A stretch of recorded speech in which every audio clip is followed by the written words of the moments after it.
এক বনে থাকতো এক টুনটুনি পাখি। সে ছিল বড়ই সাহসী। টুনটুনি একদিন আকাশে ওড়ার সময় এক ঈগল পাখির সাথে দেখা হলো। ঈগল পাখি হেসে বলল, তুমি এত ছোট, এত উপরে উঠলে কি করে?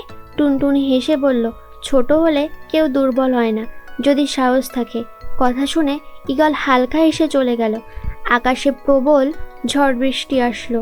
ঈগলের ডানা বৃষ্টির জলে ভিজে ঈগলটি আকাশ থেকে নিচে পড়ে যাচ্ছিল। এই দেখে টুনটুনি পাখি তার কাছে ছুটে গেল এবং অন্যান্য পাখিদেরকে ডেকে আনলো। সবাই মিলেমিশে ঈগল পাখিকে জঙ্গলের এক নিরাপদ গাছের নিচে নিয়ে গেল। ঈগল অবাক হয়ে বলল, তুমি সত্যিই সাহসী। আজ বুঝলাম প্রকৃত সাহস আকারে নয়, মন থেকে আসে। গল্প থেকে আমরা এটাই শিক্ষা পেলাম যে ছোট মনে করে অবহেলা করা ঠিক নয়। আসল শক্তি লুকিয়ে থাকে সাহস আর সহানুভূতিতে।